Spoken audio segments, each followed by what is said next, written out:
Yo MK Team, c'est Ilyes, on se retrouve aujourd'hui pour une nouvelle vidéo. Je vais vous parler du débat qui fait rage actuellement pour déterminer qui est le GOAT du MMA. Cela fait une semaine que Khabib a mis un terme à sa carrière. Le Dagestanais a facilement disposé du dangereux Justin Gaethje. Sa pression constante a lessivé l'Américain qui était déjà cuit au second round. Justin devait être le plus grand défi de sa carrière, mais comme à son habitude, Khabib a été ultra dominateur. Victorieux sur soumission dès le second round, le Dagestanais a annoncé qu'il prenait sa retraite. Avant de partir, il a tenu à demander une dernière faveur à l'UFC, la première place du prochain classement pound for pound de l'organisation. Pour ceux qui ne le savent pas, cette liste sert en quelque sorte à déterminer qui sont les meilleurs combattants, toutes catégories de poids confondues. Elle se base sur des critères comme la domination ou les performances.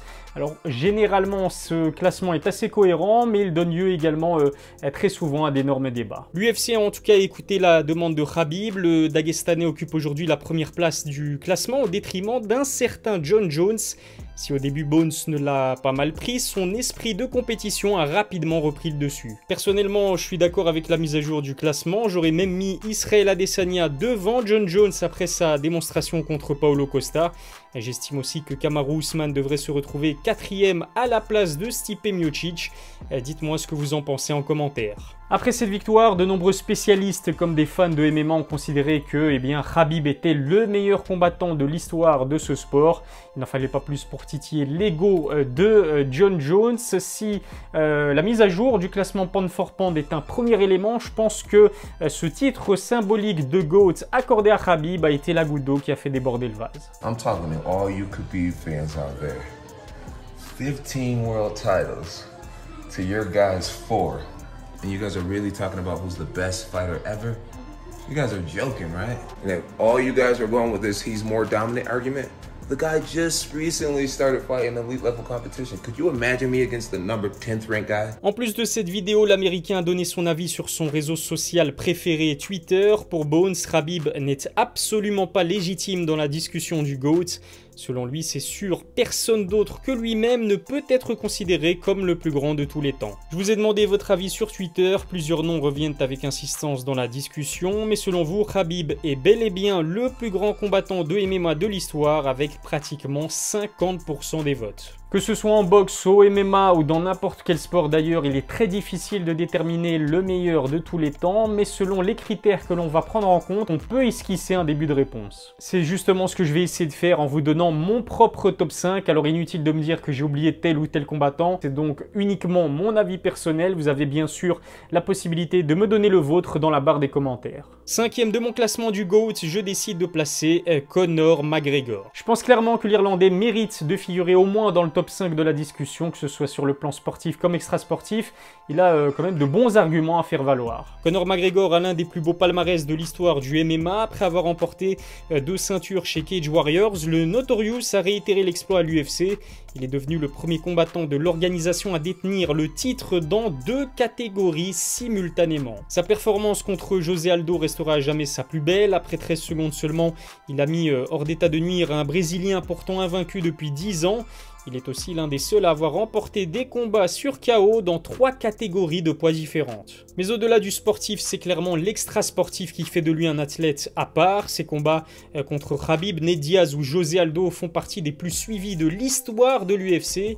Son seul et unique combat de boxe contre Mayweather l'ont fait passer dans une toute autre dimension. Il est d'ailleurs le combattant MMA le plus riche de l'histoire. Quoi qu'on en pense, McGregor a contribué à faire du MMA un sport mainstream. Son trash talk légendaire et sa popularité immense ont permis à l'UFC de se faire connaître par un plus large public.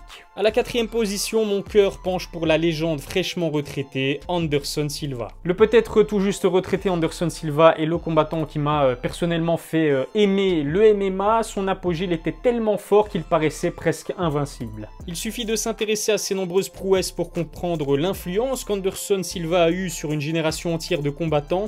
Il détient de nombreux records, dont celui du règne de champion le plus long ou encore du nombre de combats consécutifs remportés avec 16 victoires. Anderson Silva faisait plus que remporter ses combats, il détruisait ses adversaires. Sa performance la plus incroyable reste la correction qu'il a infligée à Forrest Griffin.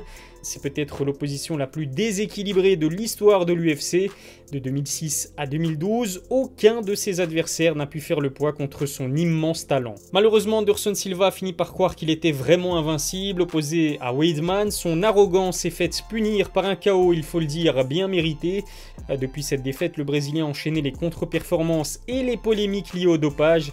Il n'a remporté qu'un seul combat sur ses 9 derniers, une triste fin de carrière pour le Brésilien. La 3e place de mon top 5 revient au Canadien que beaucoup considèrent comme le véritable GOAT, Georges St-Pierre. Contrairement à un McGregor ou un Silva, JSP s'est montré irréprochable dans un octogone comme en dehors. Il ne faut pas chercher loin pour trouver des arguments qui plaident en sa faveur. Le Québécois a tout simplement battu tous ses adversaires alors qu'ils étaient au sommet de leur carrière. Il a vengé ses 2 uniques défaites en démolissant Matt Hughes et Matt Serra lors des rematchs. En plus du titre chez les welter, JSP s'est même permis le luxe de remporter une 2e ceinture dans sa carrière. Le plus impressionnant, c'est qu'il l'a fait après 4 ans d'inactivité à l'UFC.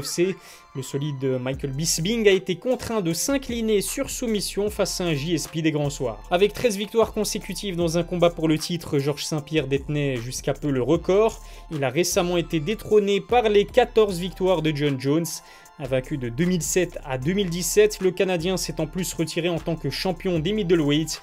Dominateur, complet et surtout très fair-play, JSP est l'exemple parfait de ce que doit être un champion. Place maintenant la 2e et à la 1re place, je vous avoue qu'il est pour moi impossible de départager Jon Jones de Khabib Nurmagomedov. Je les place donc tous les deux à la 1re place ex aequo et je vais vous expliquer pourquoi. Jon Jones comme Khabib ont tous les deux des qualités très intéressantes pour postuler à ce statut symbolique de GOAT, mais selon le critère que l'on prend en compte, eh bien, la balance penchera plus en faveur de l'un que de l'autre. Si on estime que la longévité est le critère le plus important, il n'y a pas photo. Jon Jones et ses 14 victoires consécutives dans des combats pour le titre n'ont pas d'équivalent. Le plus jeune champion de l'histoire de l'UFC possède un CV long comme le bras. Plus complet, intelligent et précoce, Bones est une machine de guerre. Vitor Belfort, Lyoto Machida ou encore Daniel Cormier, l'Américain s'est offert le scalp de nombreuses légendes.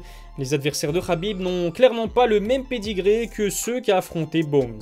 Après 12 ans de carrière professionnelle, Jon Jones n'a presque jamais perdu un combat. Sa seule défaite, eh bien, elle est due à une disqualification à cause d'un coup illégal. Finalement, ce qui fait vraiment tâche dans son immense carrière, eh bien, c'est son recours au dopage et son comportement à la limite. Jon Jones s'est fait prendre la main dans le sac à plusieurs reprises. Son rematch contre Daniel Cormier a débouché sur un no contest après qu'il ait été contrôlé positif aux produits dopants.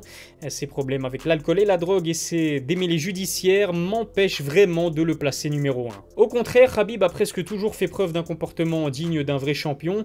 Mis à part sa gifle à Artem ou son pétage de plomb à la fin du combat contre Conor, il n'a jamais fait parler de lui en mal. Très professionnel, il est aussi beaucoup plus populaire que Jones. Mais l'exemplarité ou la popularité ne suffisent pas elles seules pour légitimer une place potentielle de GOAT. Khabib est tout simplement le combattant de MMA le plus dominateur de l'histoire de l'UFC. Le plus impressionnant, c'est qu'il a été chez les lightweights, une catégorie bien plus relevée que celle de Jon Jones. Le Dagestanais n'a jamais saigné, n'a perdu qu'un seul round dans sa carrière et ne s'est jamais véritablement fait bousculer lors de ses 13 combats à l'UFC.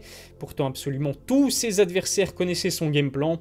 Son grappling est d'une telle supériorité que personne n'a jamais pu trouver la solution. C'est ce qui fait la différence avec Jon Jones, Gustafsson au premier combat, Thiago Santos ou encore Dominic Reyes. Pour certains, ces 3 adversaires auraient pu l'emporter sur décision contre Bones. En revanche, les victoires de Khabib ne souffrent d'aucune contestation. La longévité, la précocité et le talent brut de Jon Jones peuvent en faire le GOAT du MMA. De l'autre côté, la domination, le grappling sans équivalent et l'invincibilité de Khabib plaident en sa faveur. Je vous laisserai donc les départager à ma place. Le MMA est un sport jeune qui évolue très vite. Je ne serais donc pas étonné de voir prochainement un autre combattant rentrer dans la discussion. Si Israel Adesanya remporte une 2e ceinture, arrive à battre Jon Jones tout en restant invaincu, il aura d'énormes arguments à faire valoir. Voilà, c'est déjà tout pour la vidéo. Si elle vous a plu, un petit pouce bleu, ça fait toujours plaisir. N'hésitez pas à me suivre sur mes réseaux sociaux, Twitter et Instagram. Les liens se trouvent dans la description. Je vous souhaite une excellente semaine et je vous dis à dimanche prochain pour une nouvelle vidéo. D'ici là, prenez soin de vous.